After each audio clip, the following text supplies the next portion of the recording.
Assalamualaikum.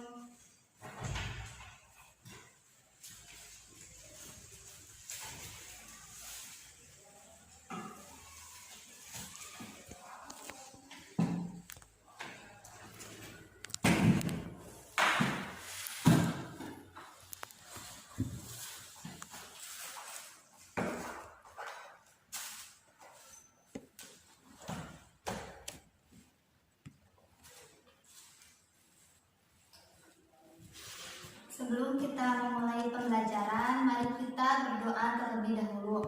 Berdoa di dalam hati masing-masing, mulai.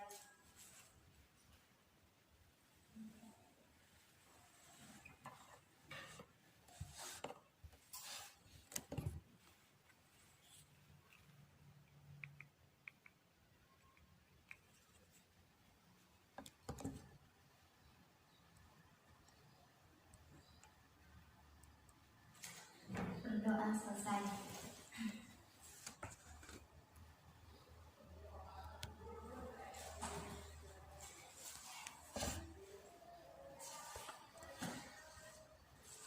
Assalamualaikum warahmatullahi wabarakatuh. Mungkin semuanya sudah pada kenal, sudah pernah tahu waktu pas pertemuan kemarin sebelumnya. Dan waktu pertemuan sebelumnya mungkin saya sempat pernah berkenalan. Namun sekarang saya akan memperkenalkan lagi. Perkenalkan, nama saya Eva Nuryanti. Saya mahasiswa PPL dari Universitas Galuh dengan mengambil jurusan Pendidikan Akuntansi. Sebelumnya saya ucapkan terima kasih kepada Ibu Ilah SPD MPD selaku guru pembimbing dari Universitas Galuh. Juga tak lupa saya ucapkan terima kasih kepada Ibu Noneng SPD selaku guru pamong mata pelajaran ekonomi dari SMAN Negeri 1 Kawalin. Selamat pagi semuanya. Gimana kabarnya hari ini? Alhamdulillah ya, pada sehat semuanya. Sebelum kita ke materi atau sebelum kita ke pembelajaran, Ibu akan absen terlebih dahulu.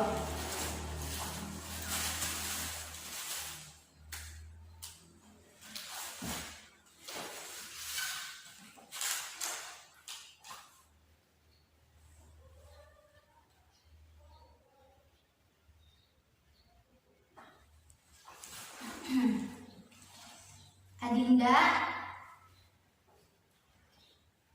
Aditya, Agis,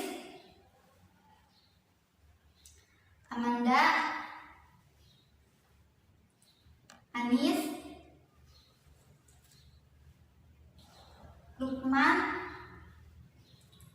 Muhammad Azril, Muhammad Arif, Nabila, Rika, Risma, Rijal, Salma, Sauki. Selanjutnya Sri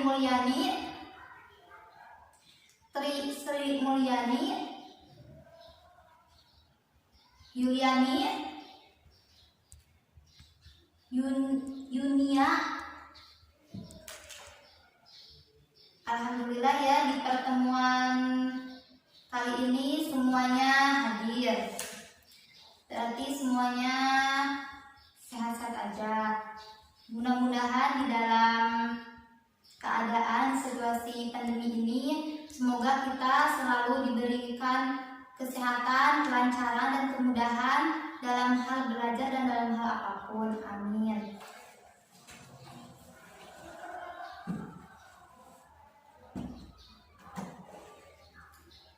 Di pertemuan kemarin, kita kan sudah membahas tentang pertumbuhan ekonomi dan pembangunan ekonomi.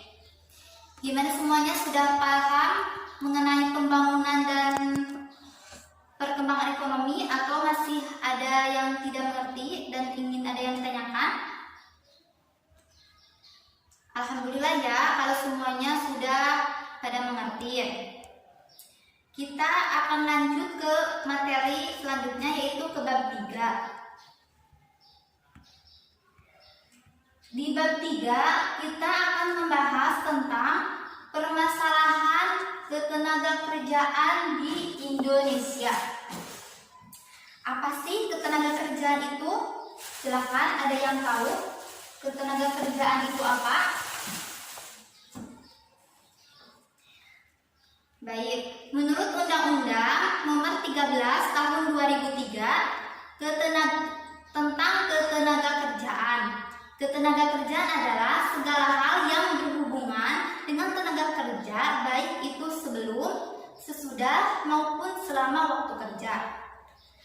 Hal-hal yang dibahas pada sebelum bekerja diantaranya yaitu pemagangan dan kewajiban untuk mencari lowongan pekerjaan dan lain-lain. Sedangkan hal-hal yang dibahas dalam sedang bekerja atau dalam sedang melakukan pekerjaan yaitu upah, tunjangan, dan kesejahteraan kerja dan lain-lain.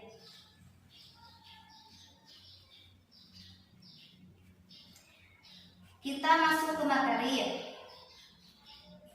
Yang ke-1 yaitu pengertian tenaga kerja, angkatan kerja, dan kesempatan kerja.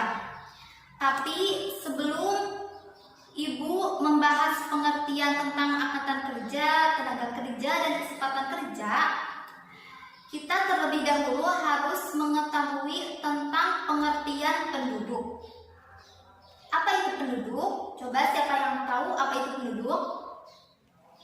Oke, penduduk adalah orang yang mendiami suatu negara, atau bisa dikatakan kita sebagai manusia atau kita adalah kita orang yang berada di negara Indonesia, yang mendiami negara Indonesia, berarti kita termasuk ke dalam penduduk negara Indonesia. A. Pengertian tenaga kerja. Tenaga kerja terdiri dari 2 kelompok. Yang ke-1 tenaga kerja, yang kedua bukan tenaga kerja. Apa itu tenaga kerja? Tenaga kerja adalah orang yang berumur 15 sampai 64 tahun. Sedangkan bukan tenaga kerja adalah orang yang berumur di bawah 0 sampai 14 tahun dan orang yang berumur di atas 64 tahun. Jadi, menurut Undang-Undang Nomor 13 Tahun 2003 tentang ketenagakerjaan, tenaga kerja adalah segala hal yang berhubung atau setiap orang yang mampu melakukan pekerjaan guna menghasilkan suatu barang maupun jasa, baik itu untuk dirinya sendiri maupun untuk masyarakat.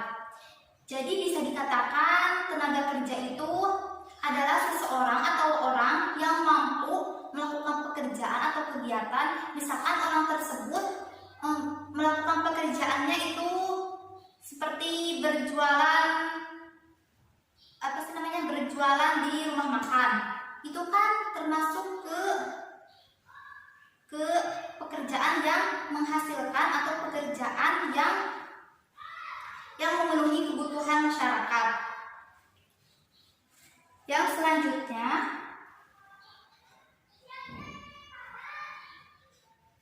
B. Pengertian angkatan kerja.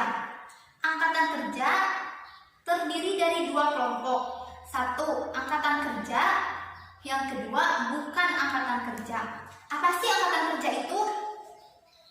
Nah, angkatan kerja adalah penduduk yang dalam usia kerja berumur 15 sampai 64 tahun, baik yang bekerja maupun tidak bekerja, atau istilah yang kita ketahui itu disebut menganggur.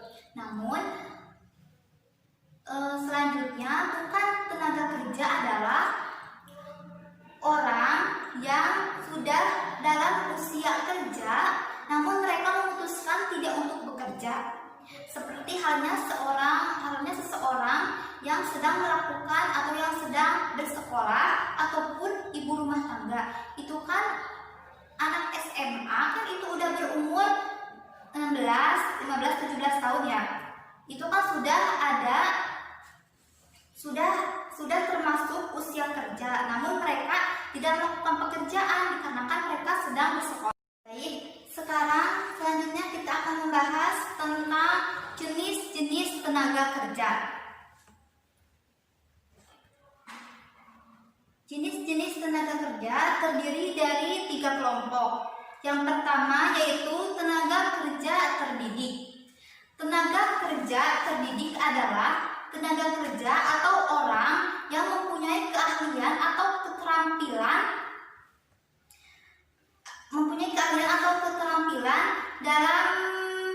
dalam suatu bidang tertentu. Itu dihasilkan dari sekolah ataupun pendidikan baik itu formal maupun non formal. Contohnya itu seperti seorang dokter dan seorang guru. Seorang dokter mempunyai keterampilan atau keahlian dalam merawat pasiennya, ataupun seorang guru mempunyai keterampilan atau keahlian mendidik atau mengajar kepada semua muridnya dengan baik atau dengan profesional. Itu kan dilaluinya itu sebelumnya itu mereka terlebih dahulu melakukan jenjang sekolah ataupun melakukan pendidikan. Kedua yaitu tenaga kerja terlatih. Tenaga kerja terlatih adalah tenaga kerja atau orang yang mempunyai atau memiliki keahlian, kemampuan pada bidang tertentu dan didapatkan atau dihasilkan dari sebuah pengalaman. Contohnya seperti seorang montir dan seorang koki. Contoh seorang koki pasti mempunyai banyak pengalaman. Misalkan seorang koki pasti selalu mengikuti lomba memasak. Nah, di situ seorang koki mempunyai pengalaman yang sangat banyak. Bahwa itu pengalaman memasak untuk dirinya sendiri ataupun melihat cara masaknya orang lain. Itu kan sebuah pengalaman.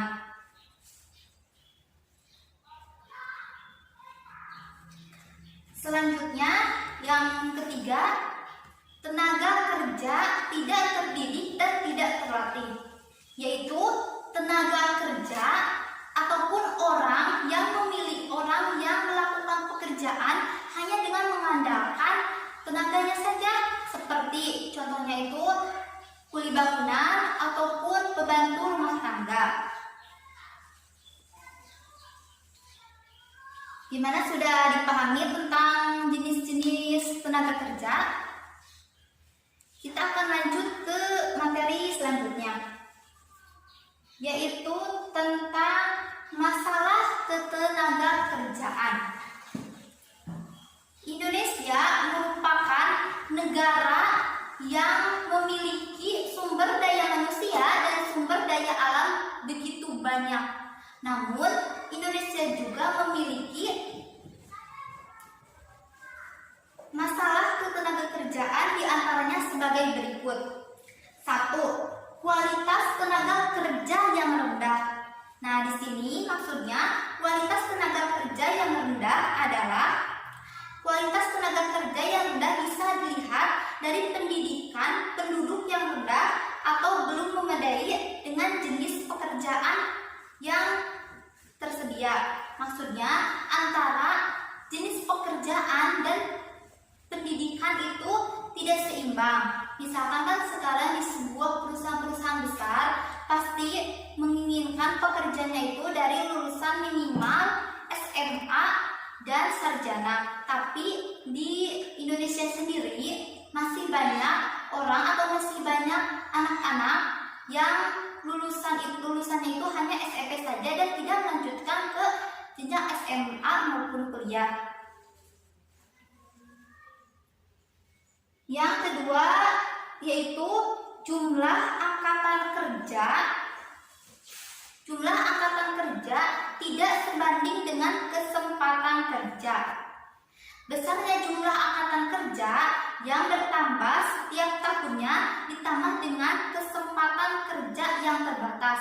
Misalkan tahun sekarang jumlah angkatan kerja, misalkan di tahun sekarang itu jumlah lulusan SMA atau lulusan kuliah di negara Indonesia itu 1.000 juta orang, tapi lapangan yang tersedia itu sangat sedikit.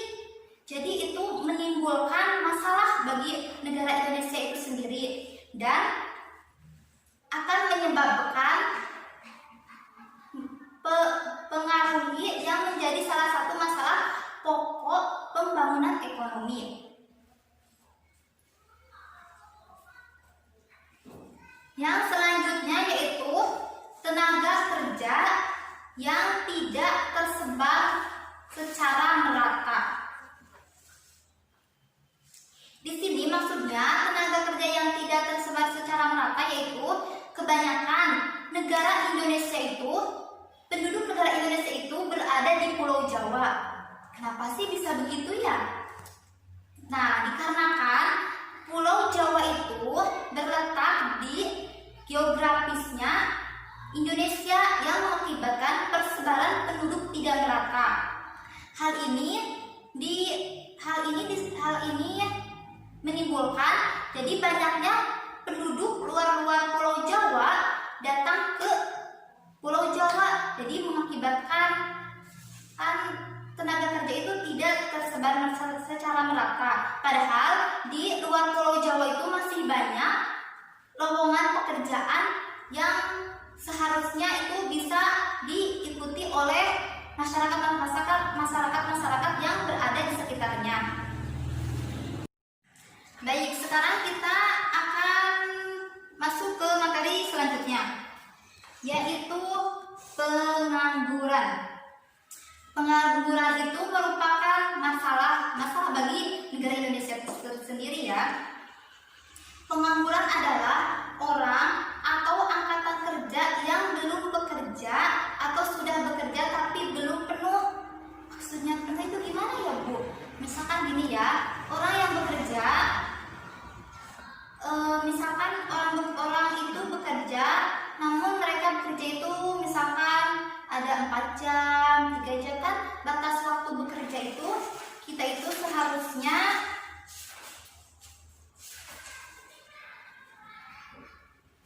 12 jam ya kalau nggak salah.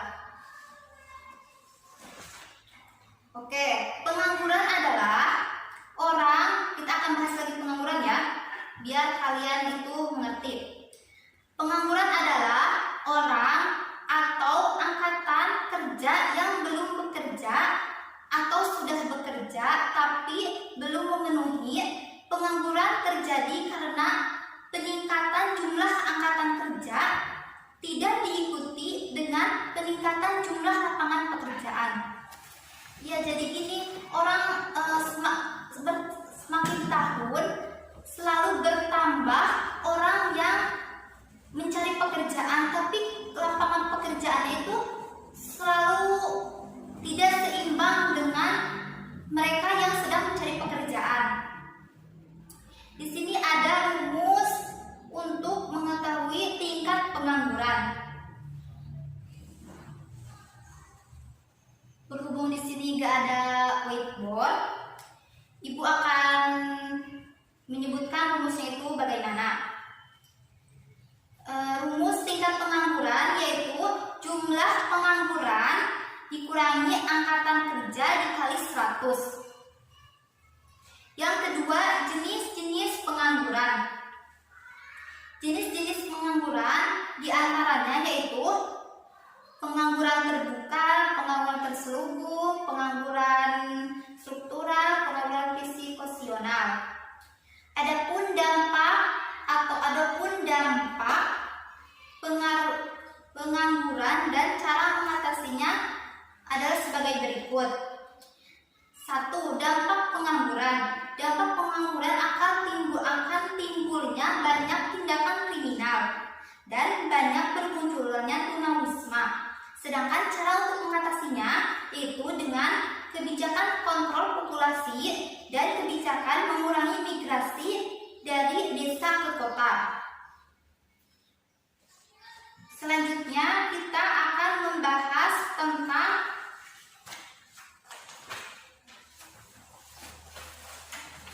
upaya meningkatkan kualitas tenaga kerja. Dalam upaya meningkatkan kualitas tenaga kerja itu terdapat 5 kelompok. Yang pertama, menyiapkan tenaga-tenaga ahli di masyarakat dengan menyediakan pendidikan formal. Itu maksudnya gimana, Bu? Nah, ini maksudnya gini ya. Jadi, menyediakan tenaga-tenaga ahli di masyarakat dengan menyediakan pendidikan formal itu seperti 1. Menyelenggarakan program wajib belajar 9 tahun. Yang kedua, mendirikan sekolah menengah dan kejuruan. Dan yang ketiga, memberikan mata kuliah kewirausahaan di perguruan tinggi. Yang kedua, meningkatkan kesehatan dan memperbaiki gizi penduduk.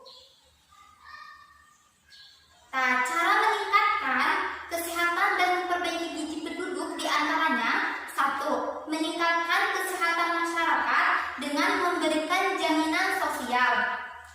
Yang kedua, memperbaiki gizi penduduk melalui program Gerakan Nasional Serba Sadar Gizi. Yang ketiga, cara meningkatkan kualitas tenaga kerja yaitu mengadakan pelatihan tenaga kerja.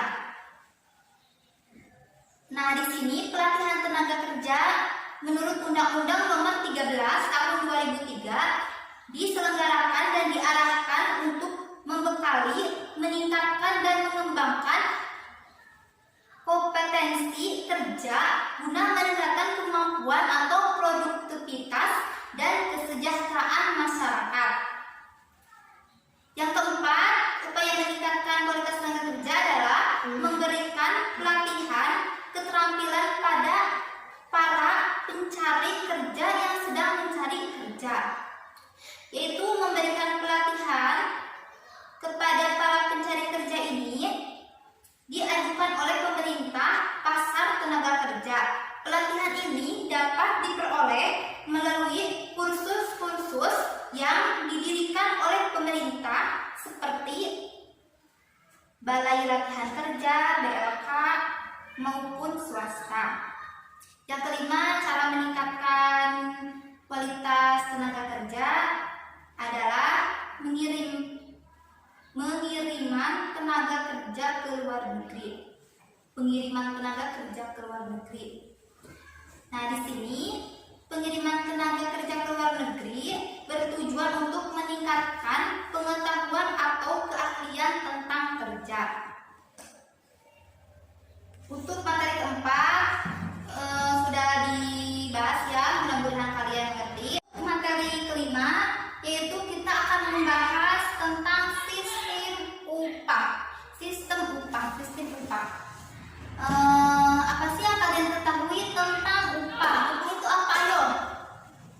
Pasti di benak kalian atau di pikiran kalian itu upah itu uang, Bu, atau upah itu semacam gaji, Bu, atau semacam pemberian, Bu. Yang penting upah itu berjenis uang, Bu.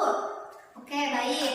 Sekarang kita akan mempelajari tentang upah.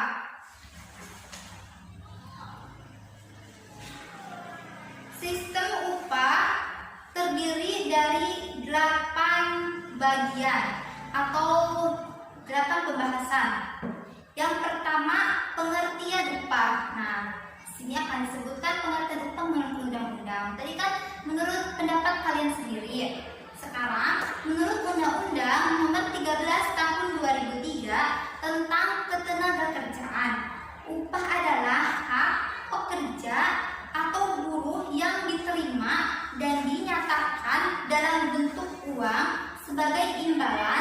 dari pengusaha atau pemberi kerja kepada pekerja atau buruh yang ditetapkan dan dibayarkan menurut suatu perjanjian kerja, kesempatan atau peraturan perundang-undang. Nah, itu kalau menurut undang-undang. Sama saja sih, yang penting itu kan upah itu termasuknya uang atau uang yang diberikan oleh perusahaan kepada para pekerjanya. Yang kedua, tahap-tahap dalam menentukan upah. A. Menganalisis jabatan atau tugas. Jadi sebelum kita menentukan upah pekerja atau upah si A itu berapa, jadi kita harus menganalisis terlebih dahulu jabatan atau tugasnya. Misalkan kan setiap pekerjaan itu pasti beda-beda jabatan dan tugasnya. Ada jabatannya yang lebih tinggi, ada yang rendah, ada tugasnya yang lebih berat, ada yang tugasnya yang lebih ringan. Itu kan semuanya itu pasti upahnya itu berbeda-beda. Yang B, mengevaluasi jabatan. Maksud di sini mengevaluasi jabatan adalah kita sebagai, misalkan kita itu sebagai pemilik perusahaan. Nah, kita itu harus mengevaluasi jabatannya. Misalkan si A kan jabatannya itu sebagai bendahara atau sebagai bendahara. Kita kan harus mengevaluasi apakah jabatan tersebut itu dijalankan dengan sangat baik ataukah tidak. Yang C itu melakukan servis gaji. Yang D itu menentukan tingkat gaji. Pasti setiap tahun itu gaji sebuah perusahaan, gaji pekerja sebuah perusahaan pasti berbeda-beda. Itu tergantung pekerjaan kita pas di tahun sebelumnya. Misalkan kita itu bekerja di tahun sekarang itu sangat rajin atau sangat bagus keterampilannya, maka di tahun yang akan datang pasti gaji kita itu akan dinaikkan oleh perusahaan. Yang ketiga dari sistem upah yaitu upah minimum regional atau kita yang ketahui itu UMR. Upah minimum regional adalah suatu standar minimum yang digunakan oleh para perusahaan atau pelaku industri untuk memberikan upah kepada para pegawai, karyawan atau buruh di dalam lingkungan usaha atau kerjaannya. Upah minimum regional menurut Undang-Undang Nomor 13 Tahun 2003 tentang Ketenagakerjaan terdiri dari atas dua macam, yaitu upah minimum berdasarkan wilayah provinsi atau kabupaten atau kota. Yang kedua, upah minimum berdasarkan sektor pada wilayah provinsi atau kabupaten atau kota. Selanjutnya dari sistem upah yang kelima yaitu upah kerja lembur. Menurut Undang-Undang Nomor 13 Tahun 2003 tentang Ketenagakerjaan, upah lembur adalah sebagai berikut. A. 7 jam untuk 1 hari kerja atau 40 jam untuk 1 minggu untuk 6 hari kerja dalam 1 minggu. Yang B. 8 jam untuk 1 hari kerja atau 40 jam untuk 1 minggu untuk 5 hari kerja dalam 1 minggu. Baik, di sini ada contoh mengenai tentang upah lembur. Namun di sini tuh nggak ada whiteboard ya. Jadi Ibu akan sebutkan saja.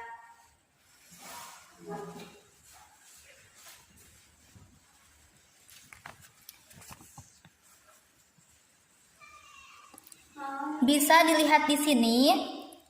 Contoh berikut ini upah yang didapatkan oleh seorang pekerja. Upah pokok itu 1 juta dan tunjangan tetapnya itu 800.000. Tunjangan tidak tetapnya 1.200.000. Upah totalnya 3 juta. Berdasarkan upah lembur per jam yang didapatkan oleh pekerja tersebut. Berarti berapakah? Jadi perhitungannya ini seperti ini ya. Perhitungan upah lembur yaitu upah pokok ditambah tunjangan tetap dibagi upah total kali 100. Nah, di sini itu 100% ya. Contohnya itu misalkan kan tadi udah disebutkan mengenai upah pokok dan tunjangan tetapnya. Berarti di sini upah pokoknya itu 1 juta ditambah tunjangan tetapnya itu 5 juta, terus dikurangi upah totalnya itu 3 juta dikali 100% sama dengan 60%. Di sini kan seharusnya tertera di atas jika tunjangan tetap dibandingkan dengan upah total dikali 100, jika hasilnya yang didapat kurang dari 75%, maka dasar perhitungannya dihitung 75% dari total upah yang didapatkan. Di sini jawabannya itu cuma 60%. Berarti 60% itu kurang dari 70%.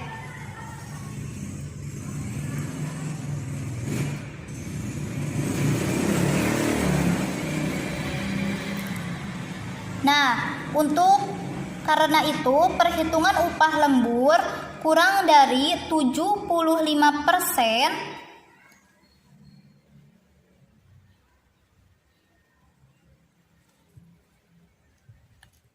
Kurang dari 75%, maka perhitungan yang digunakan adalah sebesar 75%.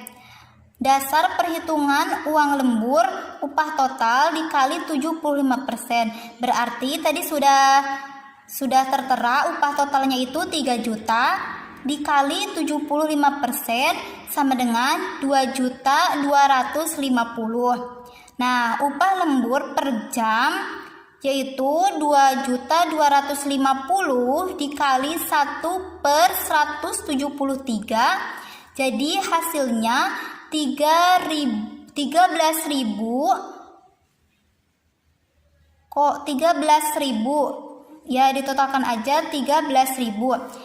Jadi di sini hasilnya upah lembur per jam dari seorang pekerja ini yaitu 13.000.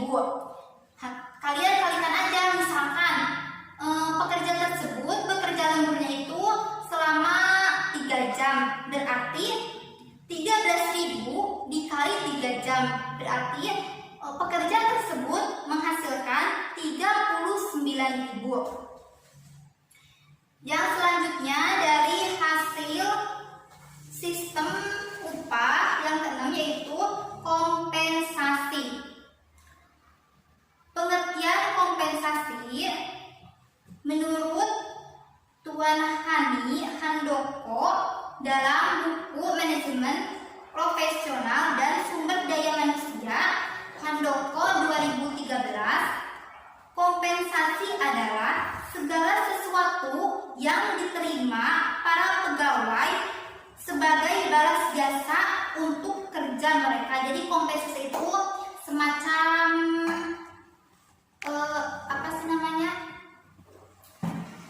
hadiah kepada para pekerja sebagai jasa atas kerjaan mereka. Yang B itu macam-macam kompensasi itu terdiri dari 2 kelompok, yaitu kompensasi langsung dan kompensasi tidak langsung. Coba apa yang kalian ketahui tentang kompensasi langsung dan kompensasi tidak langsung? Di sini kompensasi langsung yaitu terdiri atas upah gaji, dan insentif. Sedangkan kompensasi tidak langsung yaitu terdiri atas asuransi, tunjangan pensiunan atau tunjangan hari raya dan lain-lain. Untuk bab 3 yang terakhir itu yaitu tantangan-tantangan yang mempengaruhi kebijakan kompensasi, di antaranya penawaran dan permintaan tenaga kerja, kedua serikat pekerja, ketiga produktivitas, keempat kesediaan untuk membayar, kelima kemampuan untuk membayar, dan keenam berbagai kebijakan pengupahan dan pengajuan, dan yang ketujuh kendala-kendala. Alhamdulillah untuk pertemuan bab 3 itu selesai ya, sudah beres sampai materi terakhir. Untuk tugasnya kalian buat resume bab 3 untuk catatan kalian, dan kalian cari upah minimum 31 provinsi di Indonesia pada tahun 2019. Saya ucapkan terima kasih atas perhatiannya.